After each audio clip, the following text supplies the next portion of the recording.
Okay, continuing our discussion of these elementary matrices, I'm going to talk about the Smith normal form. We saw in the previous video how we could factor um, Smith normal form is the abbreviation I'll use for it. We saw in the previous video how we could factor a square invertible matrix into a product of elementary matrices. We can generalize that actually. So an arbitrary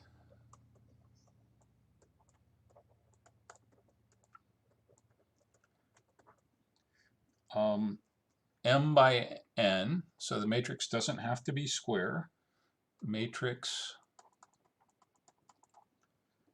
A of rank R, where R is less than either m or n in general, can be reduced to diagonal form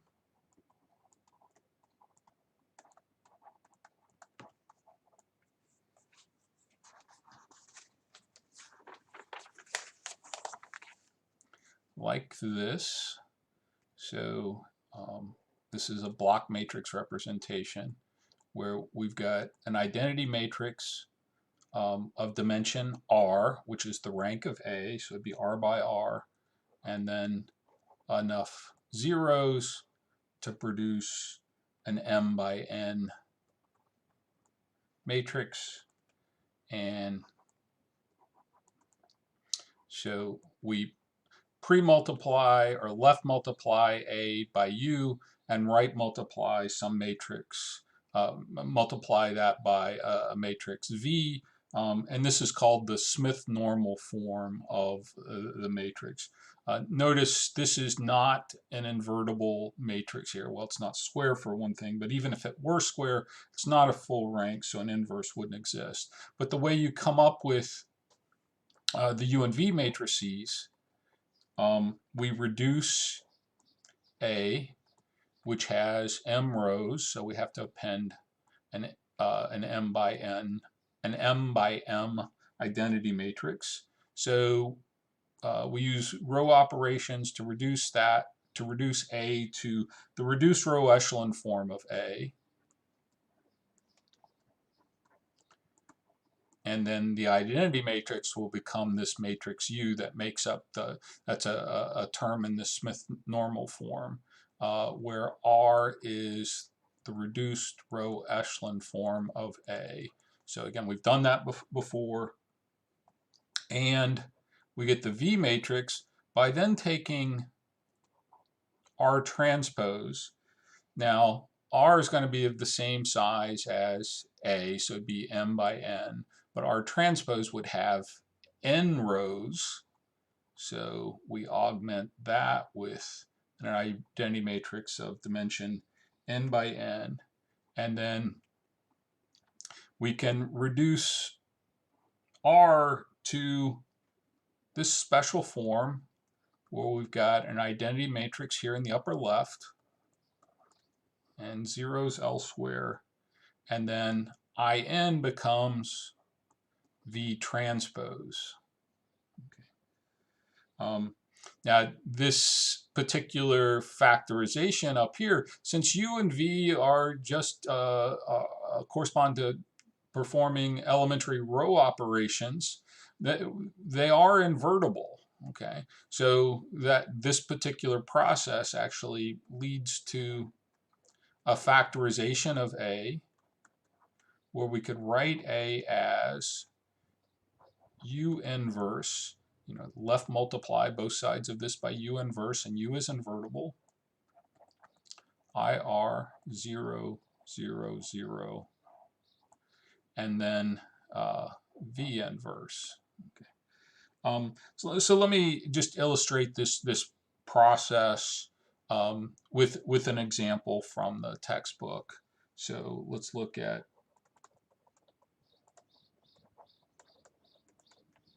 exercise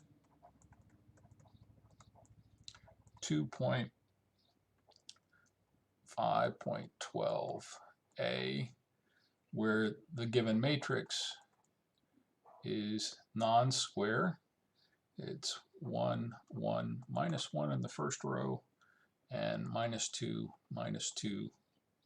4 in the second row. And I'm not going to go through all of the work. Actually, you know, if you want, you can use Octave to do this reduced row echelon form reduction for you. Again, I'd encourage that. Encourage you to even, you know, do it by hand. But I'm hoping at this point you're fairly confident. If you're confident in doing the reduced row echelon form, those reductions and those elementary row operations by hand, you know, you can use Octave or MATLAB to greatly simplify your work. So if we use Octave's reduced row echelon form on the augmented matrix, this, I'll put the dimensions. This would be an identity matrix with the same number of rows. We get 1, 1, 0, 0, 0, 1, and then 2, 0.5, 1, 0.5.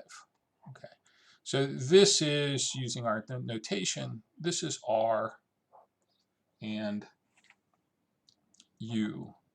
Okay, so, or in other words, R is 1, 1, 0, 0, 0, 1, and U is 2, 1/2, and then 1, 1/2.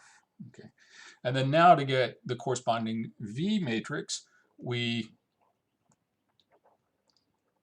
take R transpose, okay, and then now R transpose is going to have 3 rows, so we would augment it with a 3 by 3 identity matrix, and then use the reduced row echelon form technique again, and then reduce that to 1, 0. Okay, where here again we have this identity matrix, and then below it is all zeros. Actually, this is supposed to be a bar, not a bracket. And to the right of the bar is our V, it's actually V transpose, 0, 0, 1, 1, minus 1, 0. Okay, and then this is the reduction, and then we see from this that this is V transpose, so that V would actually be the transpose of this, so don't forget that, 0, 1, 0, 0, 0, 1, 1, minus 1, 0. Okay. And you can verify that U times A times V does indeed produce, in this case, the rank of A is 2. We've got 2 leading ones, so it would produce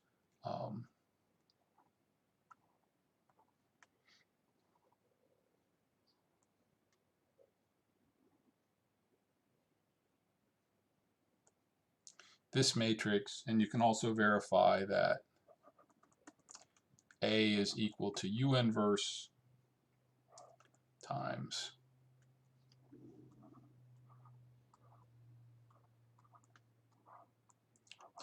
V inverse. Again, you can verify that pretty easily with Octave. Okay. So I've got one more section I want to cover today in the next video on linear transformations. I want to take a look at section 2.6. But that's it for this video.